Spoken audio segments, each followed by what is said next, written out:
അമ്മ, കരുവേപ്പില പറിച്ചായിരുന്നോ?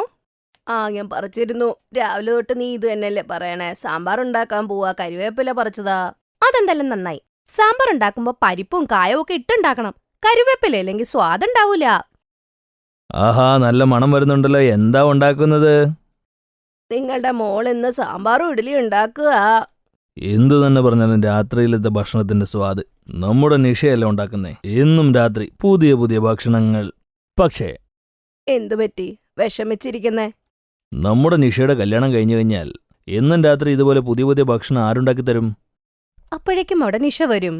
അച്ഛാ, ഞാൻ ഇവിടുന്ന് എങ്ങോട്ടും പോകുന്നില്ല. ഈ വിഷമം മാറ്റിവെക്ക്. ബാ, ഞാൻ ആഹാരം വിളമ്പി നല്ല ചൂട് ഇഡ്ഡലിയും സാമ്പാറും.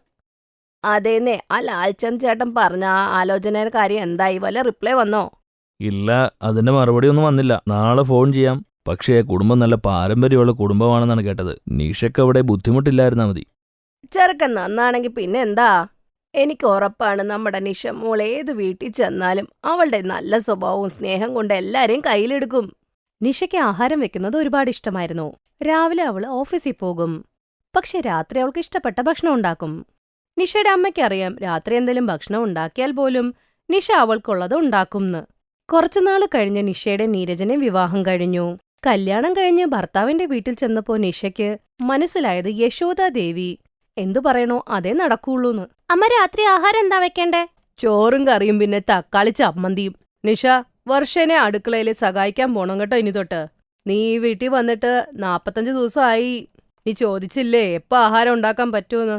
ഇന്ന് രാത്രി തൊട്ട് ആഹാരം വെക്കാൻ തുടങ്ങ്. താങ്ക് യു അമ്മ. അങ്ങനെയാണെങ്കിൽ ഇന്ന് രാത്രി ചോറും പരിപ്പിന് പകരം വേറെ എന്തെങ്കിലും ഉണ്ടാക്കട്ടെ?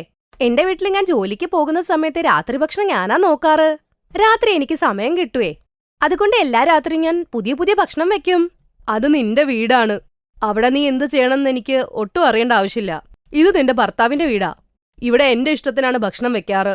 കൂടുതൽ ഇനി ഇങ്ങോട്ടൊന്നും പറയാൻ നിൽക്കണ്ട. സാധാരണ ഭക്ഷണം ശരീരത്തിന് നല്ലത്. സാധാരണ ഭക്ഷണം കഴിച്ച് കഴിച്ച് നാവിലെ രുചിയൊക്കെ പോവൂലേ? ഇടയ്ക്കൊക്കെ മസാലയൊക്കെ ഉള്ള ഭക്ഷണം കഴിച്ചാൽ എന്താ കുഴപ്പം? വർഷ, നീ ഒരു കാര്യം ചെയ്യ്. രാത്രി ഭക്ഷണം നീ മാത്രം നോക്കിയാ മതി. ആ, പിന്നെ നിഷയ്ക്ക് വേണ്ടി ഭക്ഷണം ഉണ്ടാക്കണ്ട. നിഷയ്ക്കുള്ള രാത്രി ഭക്ഷണം അവള് തന്നെ അങ്ങ് ഉണ്ടാക്കിക്കോളും.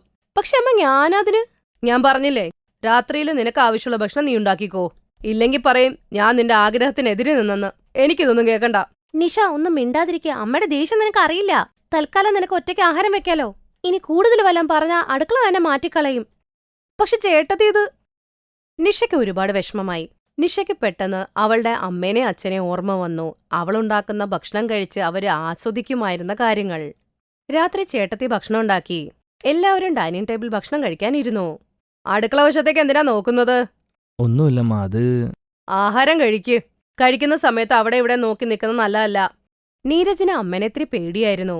പേടിക്കുന്നു എന്ന് പറഞ്ഞാൽ ഇച്ചിരി ബഹുമാനമായിരുന്നു. ഭക്ഷണം കഴിച്ച എല്ലാവരും അവരവരുടെ മുറിയിലേക്ക് പോയ സമയത്ത് നീരജ് അടുക്കളയിലോട്ട് പോയി. അതെ നിഷ, നീ കഴിച്ചില്ലേ? ഇല്ല, ഞാൻ ഉണ്ടാക്കുക. ഉണ്ടാക്കുന്നോ? ആഹാരം ഉണ്ടല്ലോ. ആ, ആഹാരം ഉണ്ട്. അത് പക്ഷെ എനിക്ക് കഴിക്കാൻ പറ്റില്ല. എന്നോട് അമ്മ പറഞ്ഞു എനിക്കുള്ള ഭക്ഷണം ഞാൻ തന്നെ ഉണ്ടാക്കണമെന്ന്. അപ്പോഴേക്കും ചേട്ടത്തി അടുക്കളയിലിട്ട് വരും. വർഷ നീരജിനോട് രാവിലെ ഉണ്ടായ കാര്യം മുഴുവൻ പറയും. പക്ഷെ അത് തെറ്റല്ലേ നിഷ? നീ നിന്റെ കാര്യമല്ലേ പറഞ്ഞത്? അമ്മയ്ക്കിത് എങ്ങനെ ചെയ്യാൻ തോന്നി? ഞാൻ അമ്മയോട് സംസാരിക്കാം. അയ്യോ വേണ്ട നീരജി, അങ്ങനൊന്നും ചെയ്യല്ലേ. ഞാൻ കാരണം ഇനി നിങ്ങൾ വഴക്ക് കേക്കണ്ട. എനിക്കുള്ളത് ഞാൻ ഉണ്ടാക്കിക്കോളാം. അങ്ങനെ നിഷയ്ക്കുള്ള ആഹാരം അവള് തന്നെ ഉണ്ടാക്കാൻ തുടങ്ങി. നീരജ് ഈ കാര്യം അവന്റെ ചേട്ടനോടും അച്ഛനോടും പറഞ്ഞു. അങ്ങനെ കുറച്ചു ദിവസം കഴിഞ്ഞ്, നിഷ, നീ രാത്രിയിലത്തേക്ക് എന്താ ഉണ്ടാക്കുന്നേ? ഞാൻ പാവഭാജി ഉണ്ടാക്കുന്നുണ്ട്. പാവ് ബജ്ജിയോ? അത് കൊള്ളാം. കേട്ടപ്പോഴേ വായിൽ വെള്ളം വരുന്നു. ചേട്ടത്തി, രാത്രിയിലത്തേക്ക് എനിക്കൊന്നും വേണ്ട കേട്ടോ. നിഷ, കുറച്ച് കൂടുതൽ ഉണ്ടാക്കണേ. ഇനി മുതൽ എന്നും രാത്രി പുതിയ ഭക്ഷണം കഴിക്കാം. എന്തേ, നീ എന്തിനാ കഴിക്കണേ? എന്റെ ഭാര്യയാണ് നിഷ. അവൾ എന്നും രാത്രി പുതിയ ഭക്ഷണം ഉണ്ടാക്കുവാണേ. അവൾ ഉണ്ടാക്കുന്ന ഭക്ഷണം എനിക്കും കഴിക്കാമല്ലോ. എന്താച്ചാ, ഞാൻ വല്ല തെറ്റ് പറഞ്ഞോ? ഇല്ല മോനെ, അതിലൊരു തെറ്റുമില്ല. എന്റെ കല്യാണം കഴിഞ്ഞപ്പോഴും എന്റെ അമ്മ ഉണ്ടാക്കിയ ഭക്ഷണം മാത്രമല്ല ഞാൻ കഴിച്ചത്. എന്റെ ഭാര്യ ഉണ്ടാക്കി തന്ന ഭക്ഷണവും ഞാൻ കഴിക്കുമായിരുന്നു. നിഷയെ നീ ഭാര്യയായിട്ട് കല്യാണം കഴിച്ച് കൊണ്ടുവന്നെങ്കിൽ അവൾ ഉണ്ടാക്കുന്ന ഭക്ഷണം നിനക്ക് കഴിച്ചാൽ എന്താ? ഉറപ്പായിട്ടും കഴിക്കാം. എന്നാ പിന്നെ കഴിച്ചോ. വർഷ ഇനി നിനക്കൊന്നും ഉണ്ടാക്കി തരില്ല. ഇനി നിഷ ഉണ്ടാക്കുന്ന അങ്ങ് കഴിച്ചാ മതി. ഇനി എന്റെ ഭാര്യ ഉണ്ടാക്കുന്ന ഭക്ഷണം ഞാൻ രാത്രി കഴിക്കത്തുള്ളൂ. നിഷയ്ക്ക് കുറച്ച് സന്തോഷവും തോന്നി, ഇച്ചിരി ദുഃഖവും തോന്നി. കാരണം അവൾക്ക് ബന്ധങ്ങൾ പിരിക്കുന്നത് ഇഷ്ടമല്ലായിരുന്നു. പക്ഷെ അവളുടെ അമ്മായിയമ്മയുടെ സ്വഭാവം അങ്ങനെയായിരുന്നു. നീരജ് നിഷയുടെ കൂടെ പുതിയ പുതിയ വിഭവങ്ങൾ കഴിക്കുമായിരുന്നു. രാത്രിയിൽ പുതിയ പുതിയ ഭക്ഷണങ്ങൾ ഉണ്ടാക്കുമായിരുന്നു. നിഷ എന്തെങ്കിലും ഉണ്ടാക്കിയാൽ അടുക്കളയിൽ അതിന്റെ മണം നിൽക്കുമായിരുന്നു. കുറച്ചു കഴിഞ്ഞപ്പോൾ അമ്മായി അച്ഛനും ചേട്ടനും ചേട്ടത്തിയും അവളുണ്ടാക്കിയ ഭക്ഷണം പാത്തും പതിയും കഴിക്കും. മരുമോളെ, നിഷ ഇന്ന് ബിരിയാണി ഉണ്ടാക്കിയിട്ടുണ്ട്. നിഷയോട് എനിക്കും കൂടി കുറച്ചൊന്ന് മാറ്റി വെക്കാനായിട്ട് പറയണേ. ബിരിയാണി? ഞാനും കുറച്ച് നാളായി ബിരിയാണി കഴിച്ചിട്ട്. എനിക്കും കൂടി കുറച്ച് മാറ്റി വെക്കാൻ പറ. അപ്പോഴേക്കും അവിടെ അമ്മായിയമ്മ വരും. എന്താ ഇവിടെ സംസാരിക്കുന്നത്? നിങ്ങൾ രണ്ടുപേരും ഇതുവരെ ഭക്ഷണം കഴിച്ചു കഴിഞ്ഞില്ലേ? അയ്യോ, ഞാൻ വയറ് നിറയെ കഴിച്ചല്ലോ. നീ ഇന്ന് രാത്രി കഴിക്കാൻ കുറച്ച് വൈകിപ്പോയല്ലോ. അപ്പൊ മഹേഷോ? അമ്മ, ഇന്നെൻ്റെ ഓഫീസിൽ പാർട്ടി ഉണ്ടാകും, ഞാൻ അവിടുന്ന് കഴിച്ചു. എനിക്ക് വിശപ്പില്ല, അമ്മ കഴിച്ചോ. നിഷയുടെ അമ്മായിയച്ഛനും വർഷയുടെ ഭർത്താവും ബിരിയാണി കഴിക്കാൻ വേണ്ടി ഒന്നും കഴിക്കാതെ ഇരുന്നു. അമ്മായിയമ്മ റൂമിൽ പോയപ്പോ വർഷ പെട്ടെന്ന് തന്നെ ബിരിയാണി വിളമ്പി. അച്ഛാ, നിഷയുടെ ബിരിയാണി അടിപൊളിയാണ്, ഒന്ന് കഴിച്ചു നോക്ക്. മരുമോളെ, നിന്റെ അമ്മായിയമ്മ ഉറങ്ങിയൊന്ന് നീ ചെക്ക് ചെയ്തായിരുന്നോ? ആ അച്ഛാ, ഉറങ്ങി. എല്ലാരും വിചാരിച്ചത് യശോദാദേവി ഉറങ്ങി. പക്ഷെ ഉറങ്ങിയിട്ടില്ലായിരുന്നു. യശോദാദേവി മുറിയിലെ ജനാല വഴി നോക്കുകയായിരുന്നു. അവര് മുറിയിൽ നിന്നും വന്ന് എല്ലാരോടും ദേഷ്യപ്പെട്ടു. ഇത് കൊള്ളാം, കഴിക്ക്. നിഷമോളും ഉണ്ടാക്കിയ ബിരിയാണി വയറ് നിറച്ചങ്ങോട്ട് കഴിക്ക്. എന്നെ ഇവിടെ കിടന്ന് പറ്റിക്കായിരുന്നല്ലേ? യശോദ, ഇതിനെല്ലാം കാരണക്കാരി നീയാ.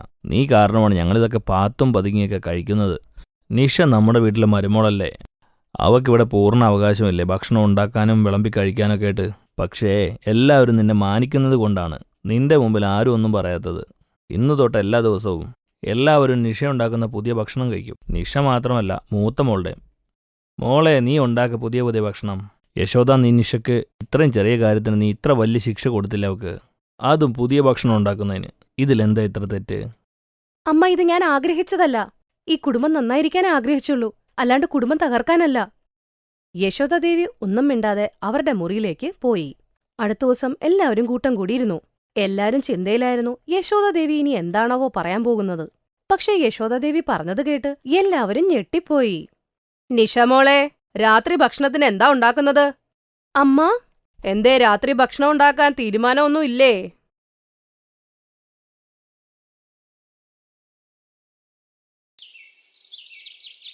അമ്മേ, ഇന്നെനിക്ക് ബ്രെഡ് പിസ്സ കഴിക്കാൻ കൊതിയാവുന്നു. ഇന്നെനിക്ക് വേണ്ടി ബ്രെഡ് പിസ്സ ഉണ്ടാക്കിത്താ. പക്ഷേ വീട്ടിൽ ബ്രെഡ് ഇല്ലല്ലോ മോളെ. ഞാൻ റൊട്ടിയും കറിയും ഉണ്ടാക്കാം. അച്ഛൻ ബ്രെഡ് വാങ്ങിക്കൊണ്ടുവരുമ്പോൾ നിനക്ക് ഞാൻ ബ്രെഡ് പിസ്സ ഉണ്ടാക്കാം. റൂഹിയുടെ അച്ഛൻ മദൻ ഒരു ബ്രെഡ് ഉണ്ടാക്കുന്ന ഫാക്ടറിയിലാണ് ജോലി ചെയ്തിരുന്നത്. ദിവസങ്ങൾക്ക് ശേഷം, കൊള്ളാം, ഇന്ന് റൂഹിമോൾ ബ്രെഡ് കാണുമ്പോൾ ഒരുപാട് സന്തോഷിക്കും. എന്തുപറ്റി മദൻ ചേട്ടാ, സന്തോഷത്തിലാണല്ലോ? അതെ രാജേഷ്, ഇന്ന് ഒരുപാട് ബ്രെഡ് ബാക്കി വന്നു. എന്റെ മോള് ഇത്രയും ബ്രെഡ് കണ്ട് ഒരുപാട് സന്തോഷിക്കും. ഇങ്ങനെ പറഞ്ഞ് മദൻ ഒരുപാട് ബ്രെഡ് എടുത്ത് വീട്ടിലേക്ക് പോയി. ബ്രെഡ് കണ്ട് റൂഹി സന്തോഷത്തിൽ തുള്ളിച്ചാടി. അച്ഛൻ ബ്രെഡ് കൊണ്ടുവന്നേ. അമ്മേ നോക്ക്, അച്ഛൻ എന്തോരം ബ്രെഡ് കൊണ്ടുവന്നെന്ന്. ഇനി എനിക്ക് ബ്രെഡ് പിസ്സ ഉണ്ടാക്കിത്താ. മോള് വേഗം എന്റെ കൊച്ചുമകൾക്ക് ബ്രെഡ് പിസ്സ ഉണ്ടാക്ക്. അവൾക്ക് ചെയ്യുമ്പോൾ എനിക്കും കൂടെ ഉണ്ടാക്ക്. അമ്മേ, ഞാനിന്ന് ഭക്ഷണം ഉണ്ടാക്കിയിട്ടുണ്ട്. ഇന്ന് ബ്രെഡ് പിസ്സ ഉണ്ടാക്കിയാൽ ഭക്ഷണം വെറുതെ കളയണം. അതുകൊണ്ട് നാളെ ഉണ്ടാക്കാം ബ്രെഡ് പിസ്സ. ഇല്ല മുത്തശ്ശി, അമ്മയോട് ഇന്ന് തന്നെ ഉണ്ടാക്കാൻ പറ ബ്രെഡ് പിസ്സ. ശരി മോളെ, ഞങ്ങളെ വിട്ടേക്ക്. ഞങ്ങൾക്ക് നാളെ ഉണ്ടാക്കാം.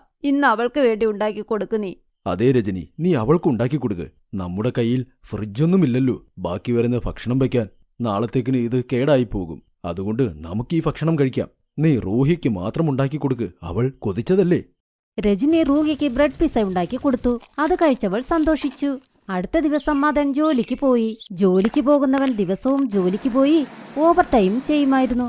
എന്നാൽ പെട്ടെന്ന് ഫാക്ടറിയിൽ തീപിടിച്ച് മദനോടൊപ്പം 3 പേർ ആ വിപത്തിൽ മരിച്ചു. വീട്ടിൽ രജനിയും ബ്രെഡ് പിസ്സ ഉണ്ടാക്കി. ഞാൻ ബ്രെഡ് പിസ്സ ഉണ്ടാക്കി വെച്ചിട്ടുണ്ട്. എല്ലാവരും വേഗം വാ, എല്ലാവർക്കും ഒരുമിച്ചിരുന്ന് ബ്രെഡ് പിസ്സ കഴിക്കാം. അവനെ ഒരുപാട് നേരം കാത്തിരുന്ന ശേഷം രജനി പറഞ്ഞു, അമ്മേ, നിങ്ങൾ രണ്ടുപേരും ബ്രെഡ് പിസ്സ കഴിച്ചോ? ഞാൻ ചേട്ടൻ വന്നിട്ട് കഴിക്കാം. രാവിലെ പറഞ്ഞായിരുന്നു ഇന്ന് വരാൻ താമസിക്കുമെന്ന്. കാരണം ഇന്ന് ഓവർ ടൈം ഉണ്ട്. ശരി മോളെ, താ, ഞങ്ങൾ രണ്ടുപേരും അത് കഴിച്ചോളാം. രജനി അവർക്ക് 2 പേർക്കും ബ്രെഡ് പിസ്സ കഴിക്കാൻ കൊടുത്തു. അത് കഴിച്ച് കുറച്ചുനേരം കഴിഞ്ഞപ്പോൾ ഉറങ്ങി. ഇവിടെ രജനി രാത്രി മുഴുവനും മദനെ കാത്തിരുന്നു. എന്നാൽ അവളറിയാതെ ഇടയ്ക്കങ്ങ് ഉറങ്ങിപ്പോയി. അടുത്ത ദിവസം രാവിലെ അവൾ കണ്ണു തുറന്നപ്പോൾ ഒരുപാട് വിഷമിക്കാൻ തുടങ്ങി. മദനെ അന്വേഷിച്ച് എപ്പോൾ അവൾ പുറത്തേക്കിറങ്ങിയോ നോക്കിയപ്പോൾ ഫാക്ടറിയിലെ കുറച്ചാൾക്കാർ മദന്റെ ശവവുമായി അവരുടെ മുറ്റത്ത് നിൽക്കുന്നു. മദന്റെ ശരീരം കണ്ട് അവൾ ഏങ്ങി ഏങ്ങി കരയാൻ തുടങ്ങി. അവൾ നിർത്താതെ കരഞ്ഞുകൊണ്ടേയിരുന്നു. ഇല്ല ഇല്ല, എന്തു പറ്റി എന്റെ ചേട്ടന്? ഇന്നലെ വരെ ഒരു കുഴപ്പവുമില്ലായിരുന്നു. പെട്ടെന്നത് എന്തു പറ്റിയതാ? അനിയത്തി, ഞങ്ങൾ ഇന്നലെ ഫാക്ടറിയിൽ നിന്ന് നേരത്തെ പോയി. എന്നാൽ മദനോടൊപ്പം 3 പേർ ഫാക്ടറിയിൽ ഓവർ ടൈമിലായിരുന്നു. രാത്രി ഷോർട്ട് സർക്യൂട്ട് ആയതുകൊണ്ട് ഫാക്ടറിയിൽ തീപിടിച്ചു. അവിടെ മദനും ഈ 3 പേർക്കൊപ്പം കുറച്ചുപേർ തീയിൽ പെട്ടുപോയി. ദൈവമേ, ഈ ചതി എന്നോട് എന്തിനു ചെയ്തു?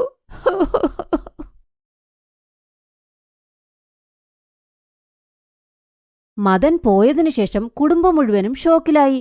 രജനിയുടെ അമ്മ സരള ധൈര്യമുള്ളവളായിരുന്നു. അവൾ മരുമകൾക്ക് ധൈര്യം കൊടുത്തു പറഞ്ഞു, കരയണ്ട മോളെ, നീ എത്ര ദിവസം ഇങ്ങനെ കരഞ്ഞുകൊണ്ടിരിക്കും? അവൻ നമ്മളെ വിട്ടിട്ട് പോയത് ശരിയാണ്. എന്നാൽ നീയും ഇനി ദിവസവും ഇങ്ങനെ പട്ടിണി കിടന്നാൽ നീയും അങ്ങ് പോയി. പാവം റൂബിയുടെ അവസ്ഥ എന്താകുമെന്ന് ചിന്തിച്ചോ?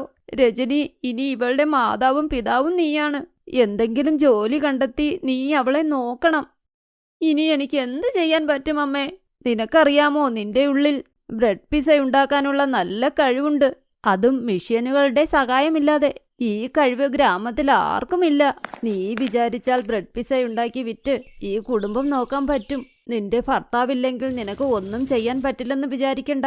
അമ്മ നിന്റെ കൂടെയുണ്ട്. അമ്മായിയമ്മയുടെ വാക്കുകൾ ശരിയാണെന്ന് തോന്നി. അവൾ അടുത്തുള്ള മുത്തശ്ശിയുടെ പഴയ കട വാങ്ങി. പിന്നെ വീട്ടിലുണ്ടായിരുന്ന ബ്രെഡ് കൊണ്ട് ബ്രെഡ് പിസയും ഉണ്ടാക്കി. അത് ചന്തയിൽ കൊണ്ടുപോയി വിൽക്കുകയും ചെയ്തു. വരൂ വരൂ, 40 രൂപയുടെ ബ്രെഡ് പിസ വാങ്ങൂ, വരൂ വരൂ. അപ്പോൾ അവളുടെ അടുത്തേക്കൊരാൾ വന്നു. ആഹാ, വെറും 40 രൂപയ്ക്ക് ബ്രെഡ് പിസ? ആ പെങ്ങളെ, എനിക്ക് തരാമോ? നിനക്കറിയില്ല ബ്രെഡ് പിസ എനിക്ക് എന്തോരം ഇഷ്ടമാണെന്ന്. ഞാൻ ഇത് കഴിക്കാൻ വേണ്ടി നഗരത്തിലേക്ക് വരെ പോകാറുണ്ട്. ഇപ്പോൾ നമ്മുടെ നാട്ടിൽ തന്നെ ബ്രെഡ് പിസ വന്നല്ലോ. ഇനി നഗരത്തിലേക്ക് പോകേണ്ട ആവശ്യമെന്താ? ചേട്ടാ, ചേട്ടൻ പറയുന്നത് കേട്ടാൽ അറിയാം ചേട്ടന് ബ്രെഡ് പിസ ഒരുപാട് ഇഷ്ടമാണെന്ന്. നിങ്ങൾ നിരാശനാകില്ല. ഞാനുണ്ടാക്കിയ ബ്രെഡ് പിസ കഴിക്കൂ. നിങ്ങൾ നഗരത്തിലെ പിസയുടെ ടേസ്റ്റ് മറന്നുപോകും. ഇങ്ങനെ പറഞ്ഞവൾ ബ്രെഡ് പിസ ഉണ്ടാക്കി കൊടുത്തു. അത് കഴിച്ച് അയാളും സന്തോഷിച്ചു. ഈ ബ്രെഡ് പിസയുടെ ചർച്ച ഗ്രാമം മുഴുവനും പടർന്നു. അങ്ങനെ അവിടെ ഒരുപാട് ആൾക്കാരുടെ തിരക്കായി. ഗ്രാമത്തിൽ ബ്രെഡ് പിസ വന്നത് കണ്ട് എല്ലാവരും സന്തോഷിച്ചു. രജനിയുടെ കച്ചവടം നന്നായി കൂടി ഒരുപാട് സമ്പാദിക്കാനും തുടങ്ങി. അമ്മ പറഞ്ഞത് ശരിയാ. നമുക്ക് നമ്മളെ വിശ്വാസം വേണം. നോക്ക് എന്റെ അധ്വാനത്തിന്റെ ഫലം. നിന്റെ കയ്യിൽ തന്നെ വയ്ക്കും മോളെ, നിന്റെ അധ്വാനമാണ്. രാവിലെ മുതൽ വൈകുന്നേരം വരെ അവൾ കടയിൽ പിസ വിൽക്കാൻ തുടങ്ങി. ഒരിക്കൽ കടയിലേക്ക് കുറെ ടൂറിസ്റ്റുകൾ വന്നു. അവൾ ഉണ്ടാക്കിയ ബ്രെഡ് പിസയും അവർ കഴിച്ചു. വാവ്, എന്ത് നന്നായിട്ടാ ഉണ്ടാക്കിയിരിക്കുന്നത്. ഞാൻ ഇത്രയും ടേസ്റ്റുള്ള ബ്രെഡ് പിസ കഴിച്ചിട്ടേ ഇല്ല. നന്ദിയുണ്ട് ചേട്ടാ. രജനിയുടെ ബ്രെഡ് പിസ ഫേമസ് ആയപ്പോൾ ജനങ്ങൾ വലിയ ലൈനിൽ നിന്ന് ബ്രെഡ് പിസ കഴിക്കാനായി വന്നു. ഇതിലൂടെ അവൾ അവളുടെ കുടുംബം വളരെ നന്നായി നോക്കി. വലിയ വീടും അവൾ വച്ചു. അതിൽ എല്ലാവരും സുഖമായി ജീവിച്ചു. പിന്നെ ഗ്രാമത്തിൽ സ്വന്തമായൊരു കടയും തുറന്ന് ബ്രെഡ് പിസ വിൽക്കാനും തുടങ്ങി.